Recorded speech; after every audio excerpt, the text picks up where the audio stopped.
Faly miarabany ankizy kely tsirairay avy andro fahenina isika amin'ny folo androm-bavaka. Omaly isika dia nahita zavatra mahafinaritra be. Fa androany ihany koa isika rankizy dia hijery lohateny anankiray izay hoe mampirisika antsika hanana fiainana salama ny fanamasina. Androany izany tsika dia andeha hiaraka hitsangatsangana amin'ny Lucas Sorel indray any amin'ny toerana anankiray izay tena mahafinaritra be. Ahitra feno voninkazo voankazo milahadahatra mahafinaritra be no niarahany Lucas sy Orel. Tena misy karazany sy sokajiny izay voazarazara izany. Jerenareo tony misy lolo izay maniditsidina mahafinaritra be eny rehetreny. Mandehandeha sy maniditsidina eny ankalamanjana eny eny amin'ny tontolo eny amin'ilay samy midadasika sy mahafinaritra ny voro manidina ihany koa. Mahafinaritra rankizy ilay toerana. Tonga teo amin'ny sahalanitra Orel sy Lucas. Rehefa tonga teo izy dia nanondro hazo anankiray ivaiva. Dia izao no lazainy hoe na dia misy hazo fihinam-bobetsaka sy matsiro aza any dia manerana an'i Jerosalema dia eto amin'ity toerana ity ozy izy no anangonana ny voankazo sy ny zavatra rehetra izay ho an'ny mponiny Jerosalema. Dia misy voankazo, misy legioma, misy zavatra be dia be ao anatin'izany tanàna izany. Rehefa nandeha kely ry zareo dia nahita brocoli i Orel, i Lucas. Dia izao no teneniny hoe ity misy brocoli matsiro be. Azoko antoka fa tena matsiro izao ty brocoli ity. Teny an-tany mantsy izay dia hena foana no hoaninay tamin'ny teny an-tany. Dia nisy lehilahy anankiray izay nanao akanjo fotsy misy menamena ny sisin'ny akanjony. Niteny hoe aty dia manaraka fahasalamana ny olona. Dia voankazo sy legioma no tena ho an'ny olona. Sady izany mihitsy any ny planan'Andriamanitra tany am-piandohany. Izany no nomen'Andriamanitra an'ireo any Adamaseva. Fa tao aorian'ny safodrano sy rehefa niditra ny fahotana, izay vao nanomboka nihinana hena ny olona. Dia navelan'Andriamanitra hihinana an'izany sakafo izany ny olona tao aorian'ny safodrano. Izay no lazainy Orel nanampy azy. Tsy dia nisy azony safidianana mantsy ny legioma tamin'izany satria maty ny rano daholo ny voankazo sy ny legioma. Dia nomena alalana ny olombelona hihinana an'izany hena izany tao aorian'ny safodrano. Dia izao no lazainy Orel hoe tsy dia ilaina loatra ny mahatsiaro an'izany tantara mampalahelo izany. Fa andao isika hitsangatsangana. Rehefa nandeha nitsangatsangana ry zareo dia nahita lehilahy anankiray. Lehilahy anankiray tsy iza izany fa i John. Tamin'ny teny an-tany izy dia i John mpanao batisa. Fa rehefa tonga tany an-danitra izy, satria aty an-danitra tsy nisy batisa intsony, dia John no anarany. Rehefa nahita ny John mpanao batisa izy dia izao no lazainy Lucas hoe tena voninahitra lehibe ho ny mahita anao.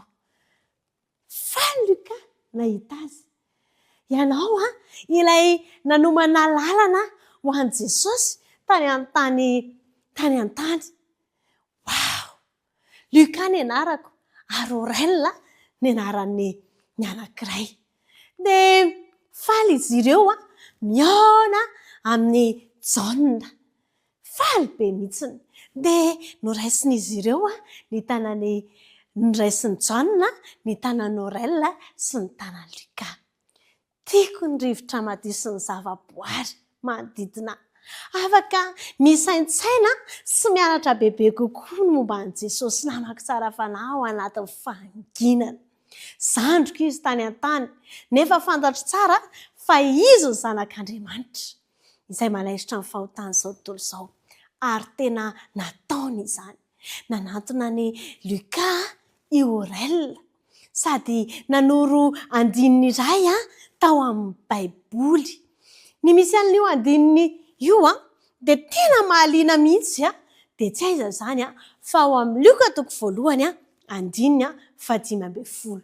Luka toko voalohany andininy 15 dia izao no lazainy amin'ny anaran'i Jesosy. Fa ho lehibe ao anatrehan'ny Tompo izy ary tsy sotro divay na toaka sady ho feon'ny fanamasina hatrany amin'ny boka. Tena nafinaritra be izany. Ijaona rehefa bevoka ny mamany Jaona dia tena fady an'izany izy ary na ijaona ihany koa ary dia tena tsy ninana an'izany zavatra voalaza amin'ny Baiboly izany. Tena nafinaritra be fahatserovana be izany hoy Jaona. Tsy nin'izany Zakaria iraiko ka nalain'Andriamanitra ny feoany mandra-pahaterany. Moana izany Zakaria mandra-pahateraka Jaona. Mbola resahinay sy omezana hatrany izany hatramin'izao. Dia mianatra momba ny fanamasina izahay.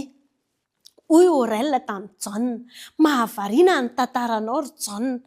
Tena mahavariana. Nofidiana ianao na dia tsy mbola teraka akory aza mba hanomana ny fon'ny olona rehetra handray an'i Jesosy. Ilay mesinam-panantenaina dia narotsaka teo amin'ny fiainanao ny fanamasina hatramin'ny fotoana nahatany am-bokanao.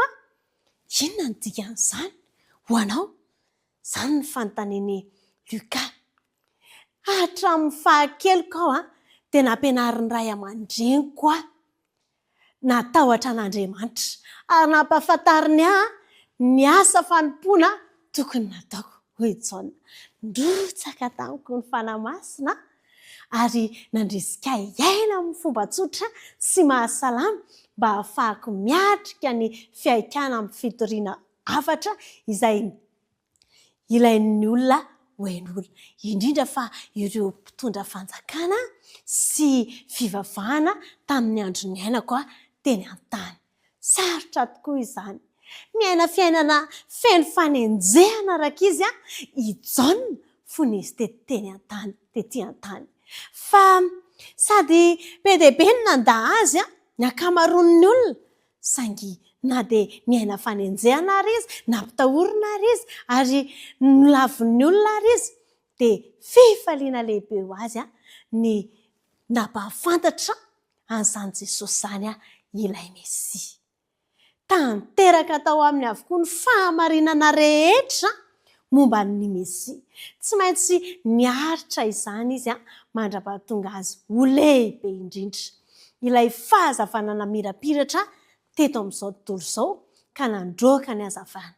Hoy Jaona teo am-penitany tanana. Ny afara tamin'ny fomba mampalahelo ny fiainako tany ambonin'ny tany. Notapaina lohany ary nikipo ny masony mandra-pitsangana tamin'ny maty indray. Niaraka tamin'ireo olo-marina be dia be.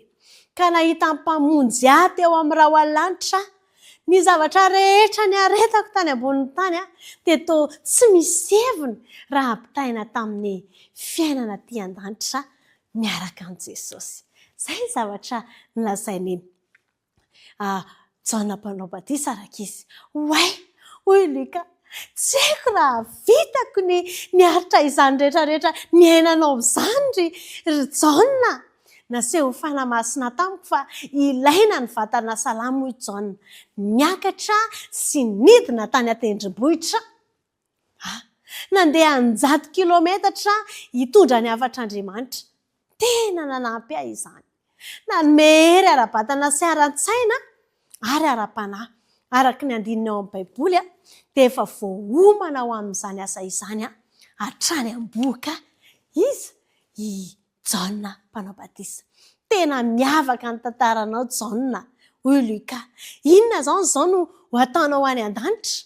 Te hianatra zava-dehibe momba ny zavaboary a, mahaliana ny fomba famoahan'ny zavamaniry ny voninkazo, ny fomba ahatokavan'ny voninkazo dia ho voankazo zany mihitsy a. Ny voankazo a, misy voninkazo aloha zay vao lasa voankazo. Mahafinaritra be zany, manaitra te hianatra zavatra be dehibe a, ato amin'ity sahalanitra ity a. Zay ny zavatra no teneniny Luka. Dia izao no lazainy hoe anana fotoana maro isika iresahana indray miaraka amin'ny John hoy a Aurel. Tonga ny fotoana andehanana ary Luka andao amin'izay. Misaotra anao John tamin'ny fanazavana bebe kokoa momba ny fanahy-masina hoy Luka. Azo antoka fa iona indray tsika amin'ny fotoana manaraka. Dia mifanao veloma izy ireo fa mpiobakobam-tanana. Rankizy, manome sakafo ara-pahasalamana ho antsika Andriamanitra. Tany am-boalohany dia legioma sy ny voankazo no nomeny antsika. Misy fampiasana kely azontsika atao momba n'izay tantara izay. Manomana harona misy sakafo ara-pahasalamana ary omeo olona sahirana izany.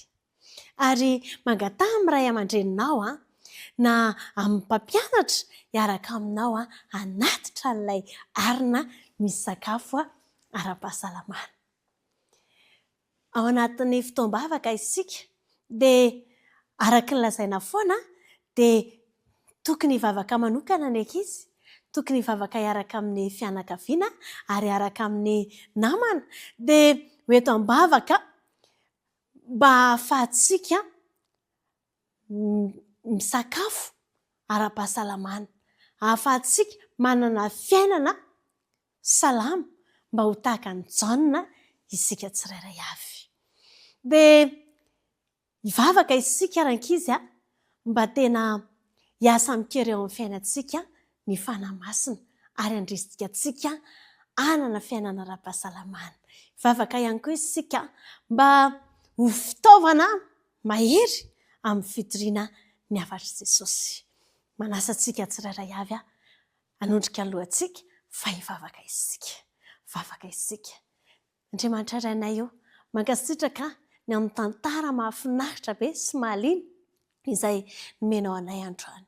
Fandrinay iray malala raha mba hihinana an'izany sakafo ara-pahasalamana izany izahay ary mba ho salama vatana, saina ary fanahy ny ankizy kely tsirairay avy ho tahaka ny John.